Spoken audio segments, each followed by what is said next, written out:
الحمدللہ رب العالمین والصلاة والسلام علی سید المرسلین وعلی آلہ وصحبہ اجمعین اما بعد فاعوذ باللہ من الشیطان الرجیم بسم اللہ الرحمن الرحیم رب اشرح لی صدری ویسر لی امری واحلل عقدۃ من لسانی یفقہوا قولی رب زدنی علما اللہم فقہنا فی الدین ربی یسر ولا تعسر آمین یا رب العالمین۔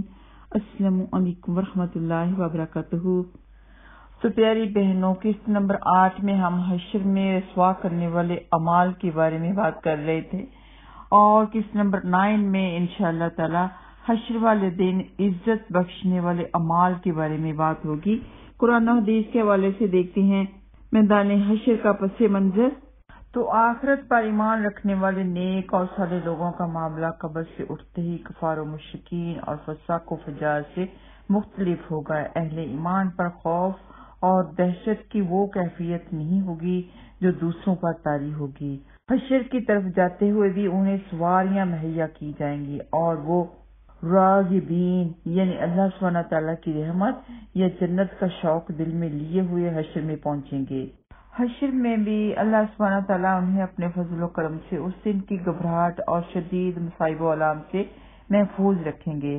حشر کا 50,000 سال کا طویل دن انہیں ظہر اور عصر کے درمیانی وقفہ کے برابر محسوس ہوگا۔ یہ حاکم میں موجود ہے۔ کافروں پر حشر میں جب موت کی سی غشی طاری ہوگی، اس وقت اہل ایمان صرف زکام کی تکلیف محسوس کریں گے۔ یہ بھی احمد میں موجود ہے۔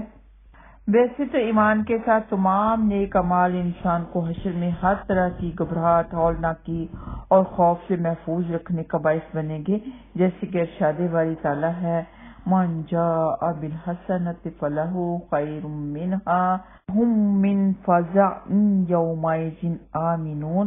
جو شخص اس روز نیکی لے کر آئے گا، اسے اس کا بہتر بدلہ دیا جائے گا، اور ایسے لوگ اس دن کی گھبراہٹ سے محفوظ رہیں گے۔ سورۃ النمل آیت نمبر 89۔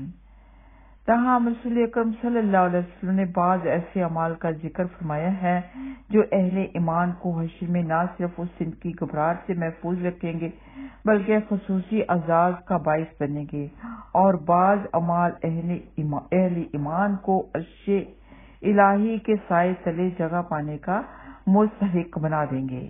دنیا کے اعزازات اور آخرت کے اعزازات کو قدر و قیمت کے اعتبار سے اتنی نسبت بھی نہیں جتنی سورج کو خاک کے ایک ذرے سے ہو سکتی ہے، لیکن لمحہ بھر کے لیے سوچئے، اگر کوئی طالب علم امتحان میں گولڈ میڈل حاصل کر لے، یا کوئی شخص کسی عظیم خدمت کے عوض حکومت سے کوئی اعزاز پا لے، یا میدان جنگ میں کسی غیر معمولی کامیابی پر کوئی فوجی کوئی ریوارڈ حاصل کر لے، تو اس کی خوشی کا کوئی ٹھکانہ نہیں رہتا۔ وہ اس اعزاز کو اپنی جان سے بھی زیادہ عزیز رکھتا ہے، لوگوں کو دکھانے اور بتانے میں فخر محسوس کرتا ہے، لوگ اس کی شخصیت پر رشک کرتے ہیں، وہ اس میڈل کو سجا کے بھی رکھتا ہے، بار بار اسے دیکھ کے خوش ہوتا ہے۔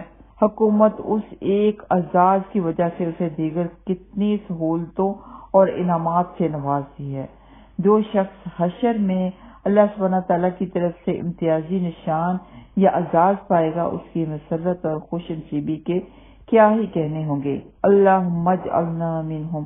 کون سا مسلمان ہے جو اس کی تمنا نہیں کرے گا؟ اسی طرح حشر میں عرش الہی کے سائے میں جگہ حاصل کرنے کے بارے میں شاید آج ہم ٹھیک اندازہ نہیں کر سکیں کہ اس کی کتنی قدر و قیمت ہو سکتی ہے، لیکن دنیا کی مثال سے اس کا کچھ اندازہ یوں لگایا جا سکتا ہے کہ کسی ملک کا وزیر اعظم کسی کو اپنے گھر میں آنے کی دعوت دے تو اس کی دعوت کو ہی بہت بڑا اعزاز سمجھا جاتا ہے، اور دعوت کے موقع پر جس آدمی کو وزیر اعظم کے جتنی قریب جگہ ملتی ہے، وہ اتنا ہی زیادہ اس پر نازاں ہوتا ہے، اور دوسروں کو بتاتا پھرتا ہے کہ اس کے وزیر اعظم کے ساتھ کتنے گہرے تعلقات ہیں، اور وزیر اعظم ہاؤس میں اس کی کتنی عزت ہے۔ اللہ سبحانہ تعالیٰ کے لیے کوئی مثال نہیں، اس کی ذات بے مثال ہے، بالا و برتر ہے، اللہ و اجل ہے، اس کی ذات حی ہے، قیوم ہے، سبوح ہے، قدوس ہے، حشر میں جن لوگوں کو اللہ سبحانہ تعالیٰ کا قرب حاصل ہوگا یا جن کو عرش الہی کا سایہ نصیب ہوگا ان کی خوش بختی کے کیا ہی کہنے۔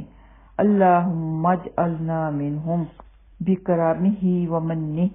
تو جب بھی ہم دنیا میں کوئی بھی نیک عمل کریں تو ذہن میں لے کے آئیں کہ اس کی عزت ہمیں کتنی ملے گی، اس کا انعام ہمیں کتنا بڑا ملے گا۔ جیسے کہ ہم قرآن پاک سیکھ رہے ہیں، سکھا رہے ہیں، تو ذہن میں آنا چاہیے کہ اس کے بدلے میں اللہ سبحانہ تعالیٰ ہمیں عزت کا لباس، عزت کا تاج، عزت کا زیور پہنائیں گے، ہمارے والدین کو بھی پہنائیں گے۔ جب ہم کسی سے دین کی خاطر محبت کر رہے ہیں تو ذہن میں آنا چاہیے کہ اس محبت کا ہمیں کتنا بڑا اجر ملے گا کہ ہمیں نور کے ممبر عطا کیے جائیں گے، عرش عظیم کا سایہ نصیب ہوگا۔ تو آئیے ہم دیکھتے ہیں کہ وہ کون کون سے اعمال حسنہ ہوں گے جو حشر میں خصوصی اعزازات کا باعث بنیں گے، اور ہمیں چاہیے کہ ہم ان پر عمل کریں۔ تو سب سے پہلے اذان کی طرف آتے ہیں۔ ارشاد نبوی صلی اللہ علیہ وسلم ہے، اذان دینے والے لوگ قیامت کے روز سب سے اونچی گردنوں والے ہوں گے۔ ابن ماجہ میں موجود ہے۔ نمبر 2، عدل کرنے والے۔ تو نبی پاک صلی اللہ علیہ وسلم کا ارشاد مبارک ہے، جو لوگ عدل کرتے ہیں وہ حشر میں اللہ سبحانہ تعالیٰ کے دائیں ہاتھ نور کے ممبروں پر ہوں گے، اور اللہ سبحانہ تعالیٰ کے دونوں ہاتھ دانے ہیں۔ یہ وہ لوگ ہوں گے جو حکم دیتے وقت عدل سے کام لیتے ہیں، اپنے اہل و عیال میں عدل سے کام لیتے ہیں، اور جس کام کی ذمہ داری انہیں سونپی جائے اس میں بھی وہ عدل سے کام لیتے ہیں۔ یہ مسلم میں موجود ہے۔ تو ذرا غور کریں، جب وراثت کی تقسیم ہوتی ہے اس وقت اولاد میں عدل نہیں کیا جاتا، لڑکے کو سب کچھ دے دیا جاتا ہے، لڑکیوں کو کچھ نہیں دیا جاتا، یا پھر تھوڑا بہت دے کے ان کو فارغ کر دیا جاتا ہے۔ تو یہ بڑے بڑے دیندار لوگ، عدل و انصاف کرنے والے لوگ اس وقت یہ بات بھول جاتے ہیں کہ حشر والے دن ہماری پوچھ ہوگی۔ بے انصافی کے بارے میں، قانون وراثت کو بدلنے کے بارے میں قرآن پاک میں بہت بڑی وعید آئی ہے۔ تو جو اللہ سے ڈرتے ہیں، آخرت کے دن پر ایمان لے کے آتے ہیں، انہیں معلوم ہوتا ہے کہ آخرت میں ہماری پوچھ ہوگی، تو وہ اس وقت بھی عدل سے کام لیتے ہیں، اولاد کے درمیان فرق نہیں کرتے۔ دیکھتے ہیں عاجزی اور انکساری کے بارے میں۔ تو نبی پاک صلی اللہ علیہ وسلم کا ارشاد مبارک ہے، جس نے اللہ کو راضی کرنے کے لیے عاجزی اختیار کی اور ایسا قیمتی لباس نہ پہنا جسے خریدنے کی وہ قدرت رکھتا تھا، قیامت کے روز اللہ سبحانہ تعالیٰ اسے ساری مخلوق کے سامنے بلائیں گے اور اسے بہترین لباس چوز کرنے کا یعنی منتخب کرنے کا اختیار دیا جائے گا، جسے وہ پہنے گا۔ یہ ترمذی میں موجود ہے۔ اور نمبر 4 ہے وضو۔ تو نبی پاک صلی اللہ علیہ وسلم کا ارشاد مبارک ہے، حوض کوثر پر میں تمہیں تمہارے وضو کے نشانات سے پہچانوں گا، تمہاری پیشانیاں اور ہاتھ پاؤں چمک رہے ہوں گے، اور یہ صفت تمہارے یعنی امت محمدیہ صلی اللہ علیہ وسلم کے نمازیوں کے علاوہ کسی دوسری امت میں نہیں ہوگی۔ یہ ابن ماجہ میں موجود ہے۔ نمبر 5 ہے قدرت رکھنے کے باوجود انتقام نہ لینا۔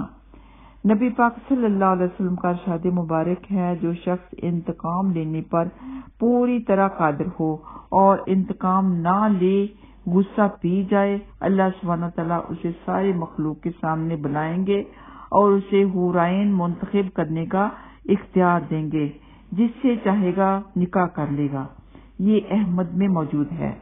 تو آئیے اب دیکھتے ہیں کہ وہ کون سے اعمال حسنہ ہیں جن پر عمل کرنے والے خوش نصیب عرش الہی کے سائے میں جگہ پائیں گے۔ نمبر 1 ہے حکمرانوں کا عدل سے کام لینا، جوانی میں عبادت کرنا۔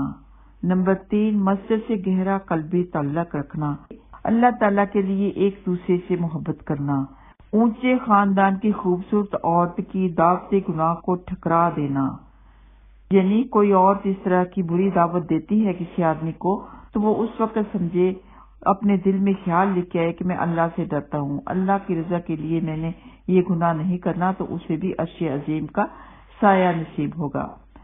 اور نمبر 6 ہے چھپا کر صدقہ دینا۔ نمبر 7 ہے تنہائی میں اللہ تعالیٰ کو یاد کر کے رونا، یعنی اپنے گناہوں کو یاد کر کے اللہ تعالیٰ کا ذکر کر کے اللہ تعالیٰ کے انعامات کو سامنے رکھتے ہوئے شکر ادا کرتے ہوئے رونا۔ اور نمبر 8 ہے مقروض کو مہلت دینا یا قرض معاف کر دینا۔ نبی پاک صلی اللہ علیہ وسلم کا ارشاد مبارک ہے، جس شخص نے کسی تنگ دست کو مہلت دی یا اس کا قرض معاف کر دیا، اللہ سبحانہ تعالیٰ اسے اس روز اپنے عرش کے سائے تلے جگہ دیں گے، جس روز عرش الہی کے سائے کے علاوہ کوئی سایہ نہیں ہوگا۔ یہ مسلم میں موجود ہے۔ تو میری پیاری بہنوں، حشر کے حالات جاننے اور پڑھنے والا کون سا ایسا مومن ہوگا جو اس بات کی دعا اور تمنا نہیں کرے گا کہ اللہ سبحانہ تعالیٰ عرش میں اسے نہ صرف اس دن کی گھبراہٹ اور پریشانی سے محفوظ رکھیں بلکہ اپنے فضل و کرم سے ان خوش نصیب بندوں میں بھی شامل فرما دیں جو اس روز خصوصی اعزازات سے یعنی انعام و اکرام سے نوازے جائیں گے، یا جنہیں عرش الہی کے نیچے سایہ حاصل ہونے کا شرف ملے گا۔ پس ہم میں سے ہر مسلمان کو یہ کوشش ضرور کرنی چاہیے کہ یہ ذکر کیے گئے 8 اعمال پر ضرور عمل کریں، کوشش کریں، اگر سب پر نہیں تو ان میں سے کچھ پر ہی کر لیں، لیکن کریں ضرور، اس امید پر کہ ہمیں اللہ سبحانہ تعالیٰ کے عرش عظیم کا سایہ نصیب ہوگا۔ عمل کر کے اپنے آپ کو اللہ سبحانہ تعالیٰ کی رحمت کا مستحق بنائیں اور پھر اسی ذات رحیم و کریم کے حضور عاجزی اور انکساری سے دعا کریں کہ وہ ہمیں اپنے فضل و کرم سے ان خوش نصیب لوگوں میں شامل فرما دے جو حشر میں خصوصی اعزازات سے نوازے جائیں گے یا جو عرش الہی کے سائے میں جگہ پائیں گے۔ الحمدللہ رب العالمین الرحمن الرحیم۔ تو اس کے بعد انشاءاللہ تعالی قسط نمبر 10 میں ہم حقوق العباد کی اہمیت کے بارے میں بات کریں گے، جس کی حشر والے دن کبھی معافی نہیں ملے گی جب تک کہ وہ ظالم انسان مظلوم کو نیکی نہ دے دے، یا اگر اس کے پاس نیکیاں نہیں ہیں تو مظلوم کے گناہ اپنے ذمہ نہ لے لے۔ اس کے علاوہ جو لوگوں میں غلط فہمیاں ہیں ان کے بارے میں بھی بات ہوگی۔